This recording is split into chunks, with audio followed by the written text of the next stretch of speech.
terbayarkan dengan diapresiasinya VW Limousine ini. Tadi kita udah bahas interior dari Limousine ini, sekarang kita mereview bagian luarnya ya.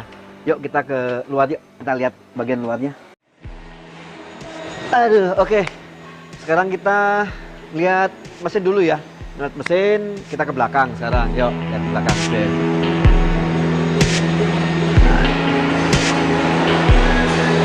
Oke.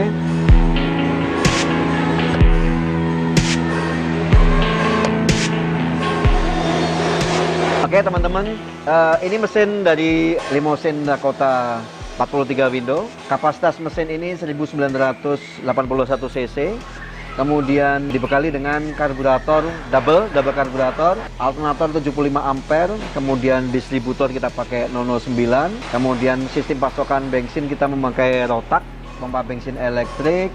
Kemudian untuk knalpot kita memakai Thunderbird. Kemudian di sini juga saya kasih lampu. Jadi kalau misalkan kita ada perbaikan di malam hari ataupun kita memakai lampu, fungsinya biar lebih terang ya kalau ada perbaikan.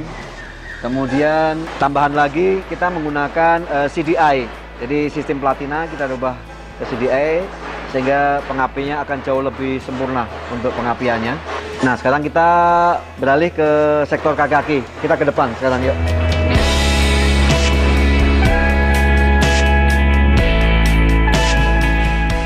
Nah, ini kita lihat sekarang kaki depan. Untuk velg kita menggunakan velg BBS depan ring 17, depannya 7,5 inch, kemudian bagian belakang 8,5 inch. Bagian depan suspensi original kombi berhasil ini kan adalah Kingpan, kemudian dia masih tromol, tapi ini sudah saya rubah menggunakan suspensi dari kombi tahun 77, di mana suspensinya sudah menggunakan ball joint.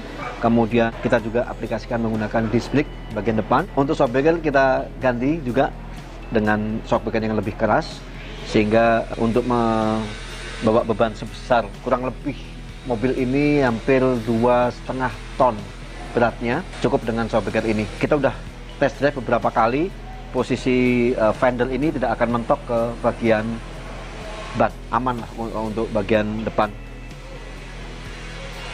Untuk bagian belakang masih menggunakan sistem drum, rem kita gunakan Brewster. Kemudian juga untuk kopling kita menggunakan hidrolis, karena dengan panjang kurang lebih dari wheelbase depan ke belakang ini sekitar hampir 4,5 meter, kita menggunakan hidrolis akan jauh lebih nyaman. Nah, untuk Limousine ini kita lihat kelengkapan lain adalah trimming samba sepanjang kurang lebih 6,5 meter panjang trimming sambanya. Ini kita custom trimming sambanya karena nggak ada yang jual sepanjang ini. Kita special order ke kawan kita yang bisa bikin trimming samba ini dengan model yang kita inginkan. Nah, untuk bentuk Limousine ini kita bikin bentuk modelnya ini adalah Dakota setelah 63. Bedanya apa? Bedanya kalau dilihat dari luar dulu sini ya, di handle ya. Handle-nya ini kalau setelah 63 dia modelnya push button. Jadi bukanya dia dipencet. Pencet ya. Oke. Set. Kemudian di front indikator dia menggunakan front indikator yang besar. Di sini kita lihat front indikatornya besar banget ini. Kemudian kaca belakang dia menggunakan modelnya per. Jadi bukan engsel lagi tapi per, pegas ya, mudah pegas bagian kaca belakang. Kalau lain-lain sih sama ya, lain-lain sama. Cuma tadi itu yang membedakan. Jadi kalau kita nyetir mobil ini dengan kaca belakang yang besar akan lebih mudah untuk melihat situasi di belakang mobil ini. Kalau untuk bagian interior bagian depan, bagian setir kita pakai produk dari Yumos Garage. Ini namanya Benjo steering. Kemudian tuas, persneling, handrem dan lain-lain sih saya pertahankan originalnya ya. Jadi kalau dilihat memang bagian depan ini semua full original. Dari jam untuk samba, kemudian handle grab, kemudian laci asbak, kita juga chrome juga di situ, sehingga tampilan tetap kelihatan vintage untuk bagian di dalamnya. Nggak terlalu banyak perubahan sih kalau bagian dalam ini, semuanya stok original. Sekarang kita ke depan ya. Kita ke depan. Safari window selalu ada untuk produk dari Samba, replika Samba itu selalu ada Safari window yang tadi saya sebutin. Kemudian wiper blade juga kita menggunakan produk yang stainless. Kemudian spion, logo, trimming samba. Nah, di sini bumpernya kita pakai bumper American style. Kemudian ditambahi dengan trimming bumper juga di sisi kanan kiri, juga di belakang kita pakai. Nah, saya mau cerita lagi mengenai proses pembuatan limousine ini. Tadi sudah saya sebutin bahwasanya mobil ini memang basicnya dari kombi berhasil yang kita rubah menjadi replika Samba 43 window. Bodi bagian tengah itu kita bikin. Jadi dari panjang standarnya kombi berhasil itu sepanjang 4,25 meter, kita tambah sekitar 3 meter di bagian tengah. Jadi ini nggak bikin dari dua mobil, tapi satu mobil cuma kita potong bagian tengah. Bagian tengah itu yang kita bikin sepanjang 3 meter. Kalau untuk sasis dari original kombi itu kan tebelnya 2 mili.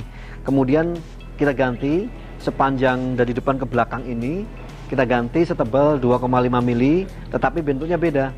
Kalau originalnya kan dia kanal C seperti ini, tapi kita bikin sekarang ada pasangannya.